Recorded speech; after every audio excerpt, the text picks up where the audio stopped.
Lochry's defeat, also known as the Lochry massacre, was a battle fought on August 24, 1781, near present-day Aurora, Indiana, in the United States. The battle was part of the American Revolutionary War, which began as a conflict between Great Britain and the 13 colonies before spreading to the western frontier, where American Indians entered the war as British allies. The battle was short and decisive. About 100 Indians of local tribes led by Joseph Brant, a Mohawk military leader who was temporarily in the West, ambushed a similar number of Pennsylvania militiamen led by Archibald Lochry. Brant and his men killed or captured all of the Pennsylvanians without suffering any casualties. Lochry's force was part of an army being raised by George Rogers Clark for a campaign against Detroit, the British regional headquarters. Clark, the preeminent American military leader on the northwestern frontier, worked with Governor Thomas Jefferson of Virginia in planning an expedition to capture Detroit,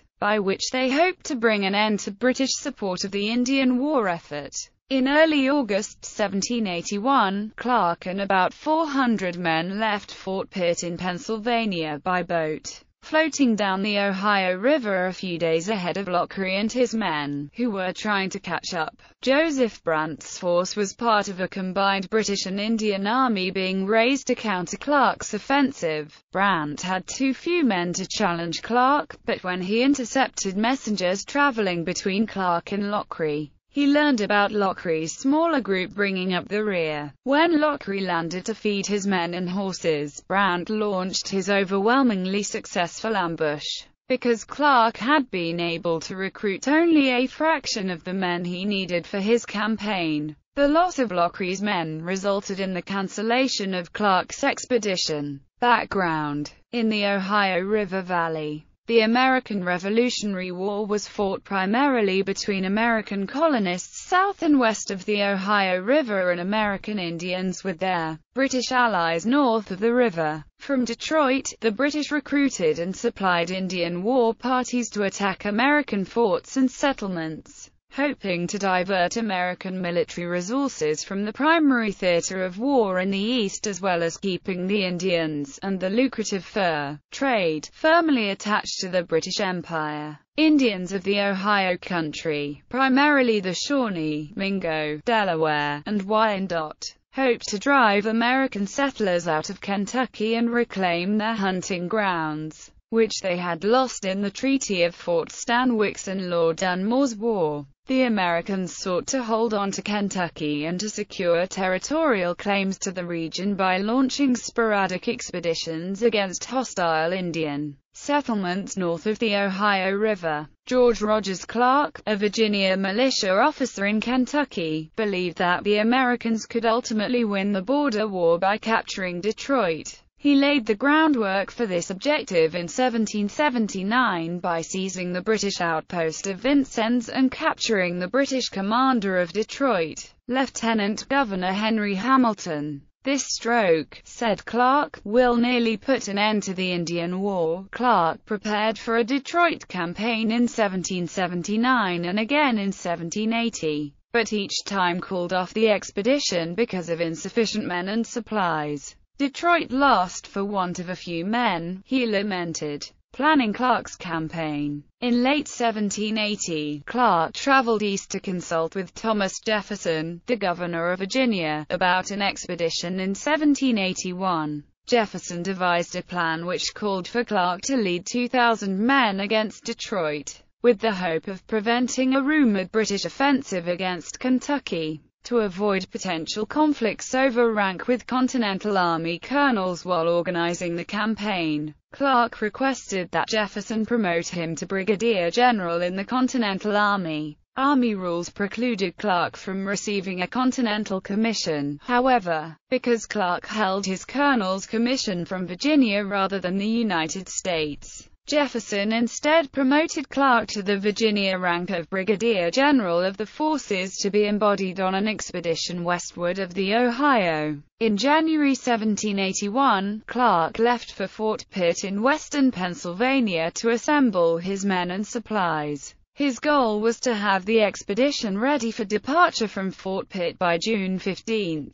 As with earlier campaigns, recruiting enough men was a problem. Jefferson called for the western counties of Virginia to provide militia manpower for Clark's campaign, but county officials protested that they could not spare the men. Militiamen did not want to set out on a lengthy expedition. They would be gone for 6 months to a year, while their families and homes were threatened by Lord Cornwallis's army in the east, by Indian raiders from the north, and by Loyalists at home. Because of this resistance, Jefferson called for volunteers rather than ordering the militia to accompany the expedition. In addition to volunteers, Jefferson also arranged for a regiment of 200 regular Continental soldiers under Colonel John Gibson to accompany Clark. Long-standing tensions between Continental Army officers and the militia made such cooperation problematic. However, Colonel Daniel Brodhead, the Continental Army commander at Fort Pitt, refused to detach men for Clark's campaign because he was staging his own expedition against the Delaware Indians,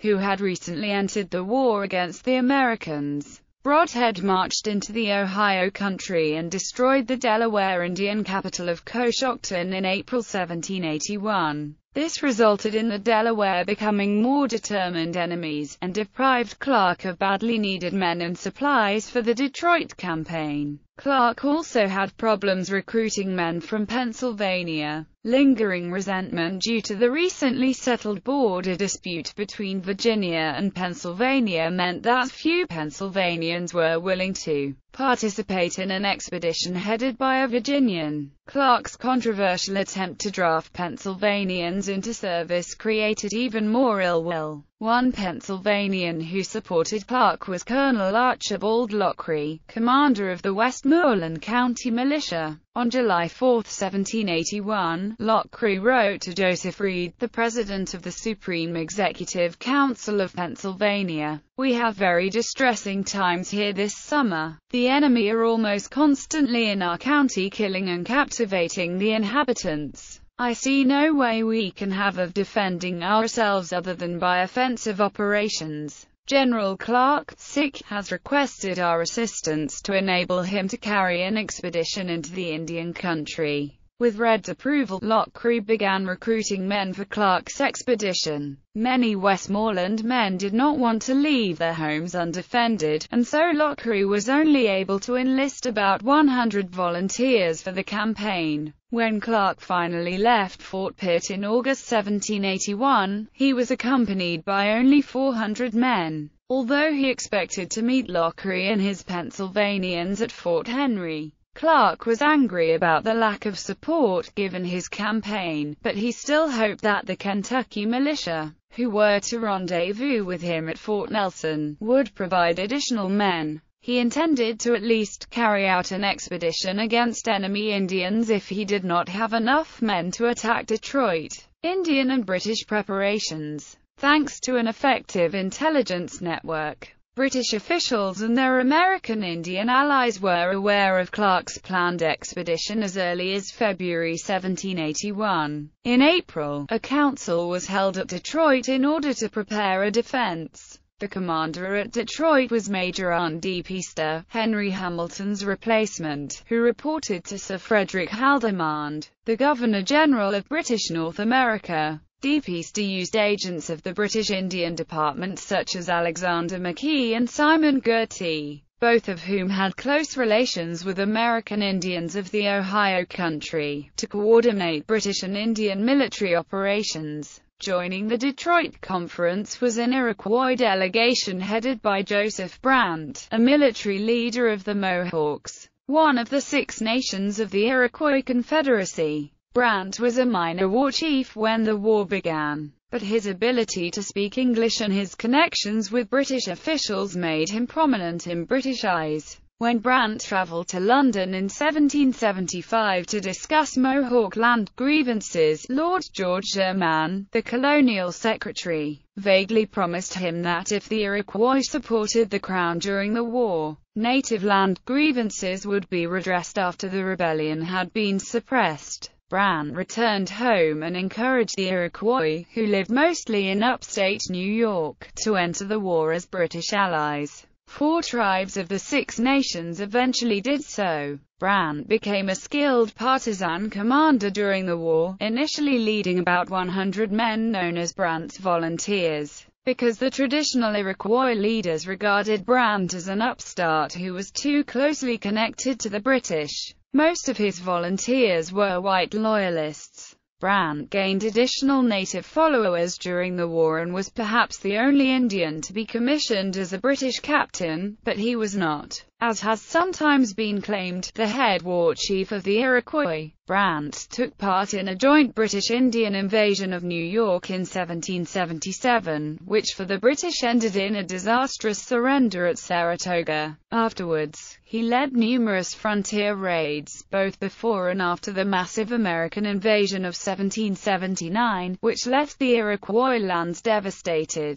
In April 1781, with the New York frontier in ruins, the British transferred Brant to Detroit. The official reason for the move was that Brant was needed to help rally Indian support to counter Clark's anticipated campaign. An apparent unofficial cause was that Brant, who was usually a moderate drinker, had been transferred after getting into a drunken fistfight with an Indian Department officer at Fort Niagara. Although the Western Indians of the Ohio Country and Detroit region had strained relations with the Iroquois, they cautiously welcomed Brant's help. At the Detroit Council, Deepester encouraged the Indians to unite and to send a force to oppose Clark's expedition. In May 1781, Indian leaders and Indian Department officials began to gather warriors at the Wyandot town of Upper Sandusky for this purpose. In mid-August, Brant and George Girty, Simon's brother, headed south to the Ohio River with about 90 Iroquois, Shawnee, and Wyandot warriors, as well as a few white men, while McKee and Simon Girty continued to collect reinforcements. Lochry follows Clark. In early August, Clark moved his troops by boat down the Ohio River to Wheeling, where he was to rendezvous with Lochry and his men. After waiting 5 days longer than planned, Clark decided to leave Wheeling without Lochry because men were deserting the expedition, and Clark believed that if he got them further away from home, they would be less inclined to run off. When Lochry finally reached Wheeling on August 8, he found that Clark had departed only a few hours earlier. Lochry sent the following message to Clark: "My dear General, I arrived at this post this moment. I find that there is neither boats, provisions or ammunition left. I have sent a small canoe after you to know what is to be done. If you send back these articles mentioned and with directions where I will overtake you, I will follow. We are upwards of 100 strong including light horse." Writing from Middle Island on August 9, Clark replied to Lochry, "I am heartily sorry that after waiting so long for you I would set out but a day before your arrival. I am exceeding unhappy at our not joining at Wheeling, but don't know that either of us are to blame. The militia with us continue to desert, and consequently I cannot remain long in one place, otherwise should be happy in forming a junction here. I shall move on slowly for the reasons before recited, and you will use the greatest industry, as you cannot possibly pass us without our knowledge. I have suffered much lately, but you again encourage me." After building boats, Lochry and his men set off from Wheeling, hoping to catch up with the main body of the expedition. Meanwhile, Clark left Major Charles Crackraft with provisions and a small group of men on Camp 3 Island to await Lochry's arrival. Further down the Ohio, Clark stopped at the mouth of the Kanawha River, but again he decided to keep moving in order to prevent desertion. Clark left a letter fastened to a pole which instructed Lochry to keep following. On August 14, Lochry wrote to Clark that his men were in great spirits and determined to go where ordered, and that he had even apprehended 16 deserters from Clark's force and were bringing them along. The next day, Lochry found Major Crackraft on Camp 3 Island. Crackraft turned over a large horse boat to Lochry, and then left by canoe to rejoin Clark's troops. The following day, on August 16, Lochry sent Captain Samuel Shannon and 7 men with a letter to Clark. In the letter, Lochry asked Clark to leave more provisions because he was running short of flour and did not want to be delayed by having to send out hunters. Lochry sent 2 men out to hunt the next day, but they never returned. Ambush on the Ohio. On the night of August 18, 1781, Clark and his men floated past the mouth of the Great Miami River, near the present-day border between Ohio and Indiana. Brandt's party was hidden on the northern bank of the Ohio, but with too few men to confront Clark's larger force. Brandt remained silent and let Clark pass unhindered. This was a missed opportunity for the British and Indian War effort.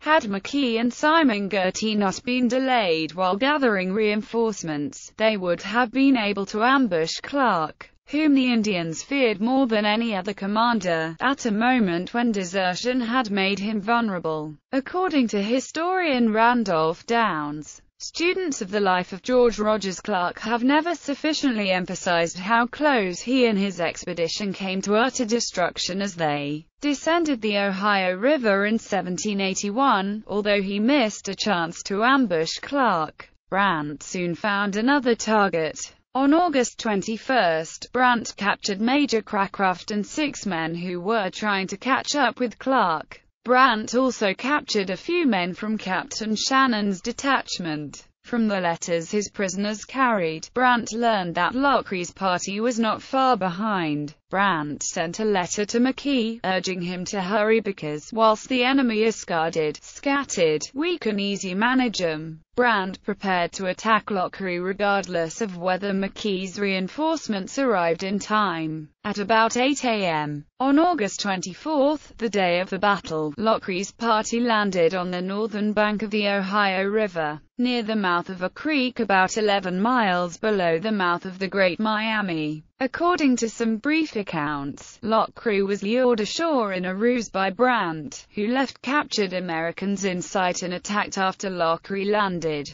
According to more detailed accounts, however, Brandt had planned this deception, but the Pennsylvanians happened to land a short distance upriver without having seen the captives. Nevertheless, Lochry's men came ashore close enough that Brandt, who had not yet been reinforced by McKee, was still able to make his attack. Although Lochry knew that he was in hostile territory, he landed his little flotilla after 2 days of non-stop travel because he needed to feed his men and horses. After landing, the Americans cooked fresh buffalo meat for breakfast and cut grass for their horses, apparently not taking proper security precautions. Concealed in the nearby woods, Brandt repositioned his men and then opened fire, taking the Americans completely by surprise. Some Americans fought until their ammunition ran out, although others apparently did not have their weapons ready when the attack began.